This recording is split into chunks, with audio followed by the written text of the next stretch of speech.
Perkenalkan, kami dari kelompok 1 akan memaparkan materi mengenai bentuk bumi dan struktur bumi, dan lapisan bumi dan terbentuknya benua dan samudera.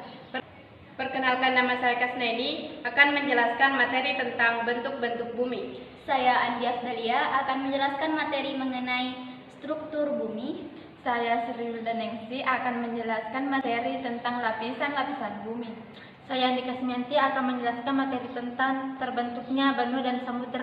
Berikut video singkat dari materi kelompok kami. Selamat menonton. Dan perkembangan berikutnya yaitu Bentuk bumi. Amerika Utara. Bentuk bumi selalu diperbincangkan dan mengandung rasa penasaran. Beberapa bentuk bumi yang pertama yaitu bumi berbentuk bulat, bumi berbentuk datar, bumi berbentuk kotak, bumi berbentuk punggung kura-kura, dan bumi berongga. Dan perkembangan Bumi berbentuk bulat. Amerika Utara. Menurut Aristoteles, sekitar 330 sebelum Masehi merupakan patokan yang paling utama selama bertahun-tahun pembuktian dengan perhitungan Pitagoras berdasarkan naik turunnya matahari. Dan perkembangan berikutnya bumi berbentuk datar. Bumi berbentuk datar ini dikemukakan oleh flat earthers yang percaya bahwa bumi ini berbentuk datar dengan cluster es setinggi 150 kaki selama menjadi batas. Pembatas ini berguna agar tidak ada makhluk hidup yang beberapa benua yang pemisahannya keluar dari bumi. Tembok is ini mencegah orang memanjat dan jatuh keluar cakra. Dan Laut Hitam. Kedua, benua Asia dan Afrika bersatu sehingga batas benua tersebut adalah terusan Suez dan Laut Merah. Beberapa benua yang pemisahannya sebagai berikut yaitu benua Asia dan Eropa bersatu sehingga batas benua tersebut adalah pegunungan Urai, Laut Kaspia dan Laut Hitam. Kedua, benua Asia dan Afrika bersatu sehingga batas benua tersebut adalah terusan Suez dan Laut Merah. Bentuk bulat, bumi pada umumnya tidak akan berputar pada porosnya. Yang keempat itu bumi berbentuk punggung kura-kura, di mana kepercayaan ini sudah ada semenjak lama dan juga terdapat pada cerita-cerita kebudayaan kuno layaknya India dan bahkan sudah menyeluruh sampai Amerika. Tetapi baru dimunculkan kembali oleh Japadreshkar melalui teorinya yang disebut dengan geoterapirisme teori. Yang kelima itu bumi berongga. Sebenarnya gambaran dan kepercayaan akan bumi berongga ini sudah ada sejak lama, tetapi baru muncul setelah diangkat oleh Edmund Halley dan diperjuangkan oleh Johann.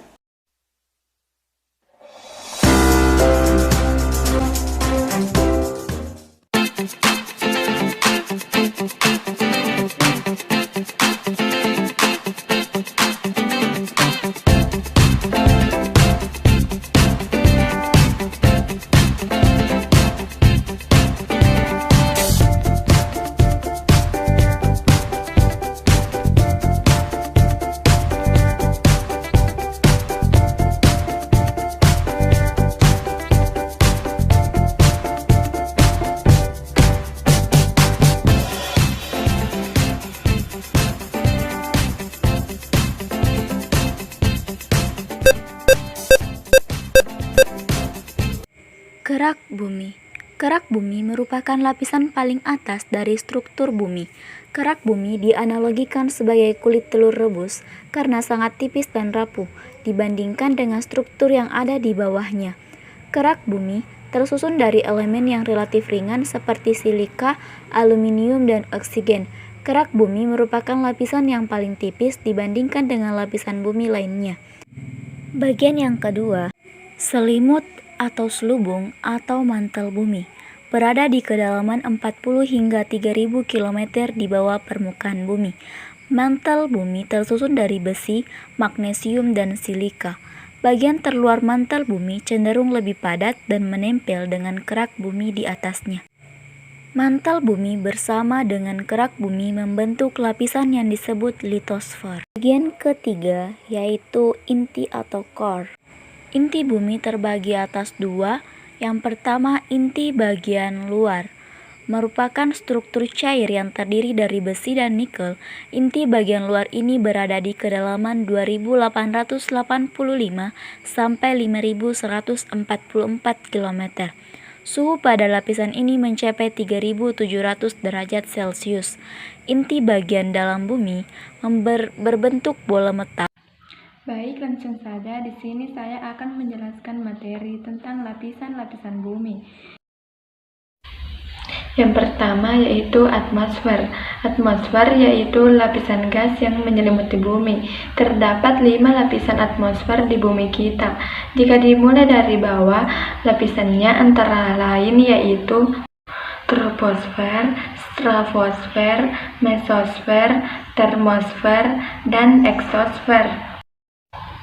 Lapisan troposfer yang paling dekat dari bumi. Di lapisan ini banyak jumpai awan, sehingga dapat menentukan perubahan cuaca dan iklim, seperti hujan, angin, maupun salju. Lapisan kedua yaitu stratosfer. Di lapisan ini jumlah awan semakin sedikit, sehingga paling baik jadikan sebagai jalur pesawat terbang.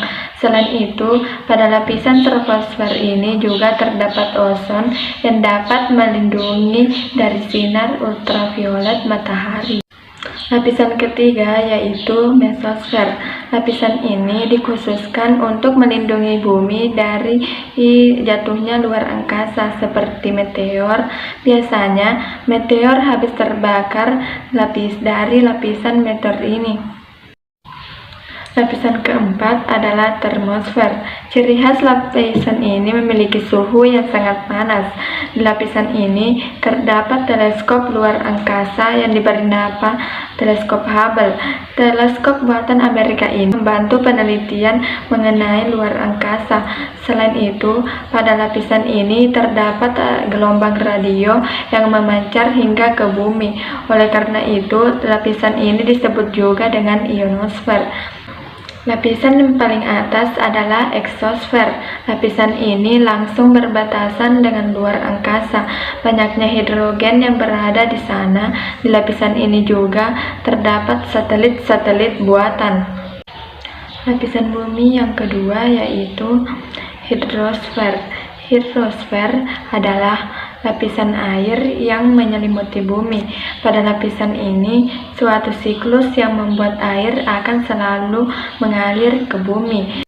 Pada lapisan hidrosfer terdapat suatu siklus yang membuat air akan selalu mengalir ke bumi, yaitu siklus hidrologi atau siklus air. Terdapat 4 tahapan yang dimulai dari air yang ada di bumi terjadi penguapan atau evaporasi sehingga membentuk awan. Jika suhu udara berkurang, maka kondensasi atau pengembunan sehingga turunlah hujan. Proses turunnya hujan disebut presipitasi. Selanjutnya, jika air diserap oleh tanah yang akan mengalir ke sungai atau laut, maka terjadi proses infiltrasi atau penyerapan. Lapisan bumi yang ketiga yaitu litosfer. Litosfer adalah lapisan bebatuan yang ada di bumi. Di dalam lapisan bumi terdapat 3 padatan, yaitu kerak bumi, mantel bumi, dan inti bumi. Aktivitas yang terjadi pada lapisan litosfer adalah pergerakan tektonik lempeng bumi yang dapat mengakibatkan bencana alam berupa tsunami, gempa bumi, dan gunung Merapi. Lapisan bumi yang terakhir yaitu biosfer.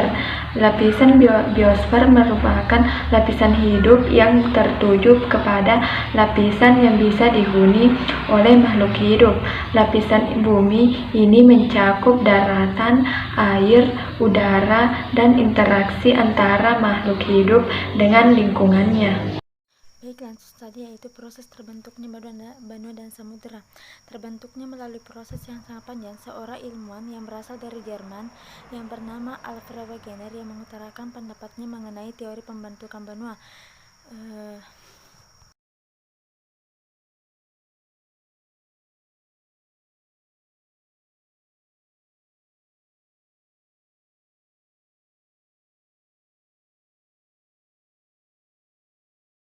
Pendapat Alfred Wegener pada 300 tahun lalu, yang pertama yaitu benua terhimpun menjadi satu, yaitu benua Pangaea. Yang kedua, Pangaea terpecah menjadi dua, yaitu benua Eurasia Utara dan benua Gondwana Selatan. Dan ketiga, benua Eurasia bergerak ke utara membentuk benua Amerika Utara. Dan perkembangan berikutnya yaitu Amerika Utara terhimpun jadi satu dengan Amerika Selatan. Eurasia menjadi benua Eropa dan benua Asia bagian selatan bergerak menjadi benua Antartika, dan bagian dari bagian selatan yang bergerak ke timur laut menjadi benua Australia. Beberapa benua yang pemisahannya sebagai berikut, yaitu benua Asia dan Eropa bersatu sehingga batas benua tersebut adalah pegunungan Urai, Laut Kaspia, dan Laut Hitam. Kedua, benua Asia dan Afrika bersatu sehingga batas benua tersebut adalah terusan Suez dan Laut Merah.